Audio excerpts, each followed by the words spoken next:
যেহেতু ইতিমধ্যে দেরিতে শুরু হচ্ছে, আমি খুব দীর্ঘ বক্তব্য দেব না। দেরিতে শুরু হবার একটা অন্যতম কারণ হচ্ছে যে সকাল থেকে এনসিসি বৈঠকে মিলিত হয়েছে, যে বিভিন্ন যে সমস্ত প্রস্তাব এসছে, বিশেষ করে গতকাল থেকে সন্ধ্যা থেকে এখন পর্যন্ত, গতকাল বিকেলের প্রায় শেষের দিকে তত্ত্বাবধায়ক সরকার ব্যবস্থার আলোচনা পুনর্বার শুরু হওয়ার পর রাজনৈতিক দলগুলোর কয়েকটি রাজনৈতিক দলের পক্ষ থেকে প্রস্তাব দেওয়া হয়েছে। সেগুলো সমন্বিত করেই আমরা একটা প্রস্তাব আপনাদের সামনে হাজির করতে চাচ্ছি, যাতে করে প্রত্যেকটি দলেরই নিজস্ব বক্তব্য অবশ্যই থাকবে এবং সেই বক্তব্যের বিবেচনায় তাদের প্রস্তাবগুলোকে গ্রহণ করে নিয়ে অগ্রসর হওয়ার চেষ্টা হচ্ছে, যাতে সমন্বয় করা যায়। সেই জন্য খানিকটা দেরি হয়েছে, কিন্তু আমরা আশা করছি যে তাতে করে হয়তো পরে আলোচনাটা সহজতর হবে।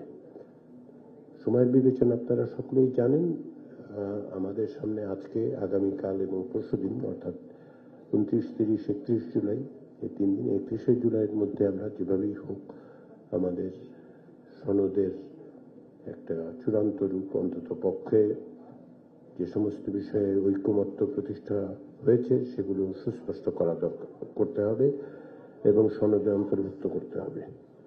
ইতিমধ্যেই যেহেতু প্রাথমিক খসড়াটা দেওয়া হয়েছে, সেগুলোর আমরা মন্তব্যের জন্য অপেক্ষা করছি আগামীকাল দুপুর পর্যন্ত, এবং আশা করছি বিভিন্ন মন্তব্যকে আমরা সংশ্লিষ্ট করে ওই অংশের বাইরেও প্রাথমিক পর্যায়ে যে সমস্ত ঐকমত্য হয়েছে সেগুলো আমরা আশা করছি আজ বা কালের মধ্যে রাজনৈতিক দলগুলোর সাথে আমরা তাদের কাছে পৌঁছে দিতে পারবো।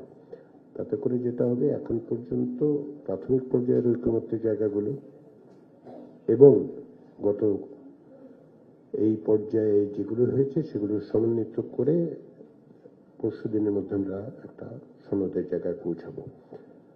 তো সে কাজে আপনারা প্রত্যেকেই আন্তরিকভাবে সকলে চেষ্টা করছেন।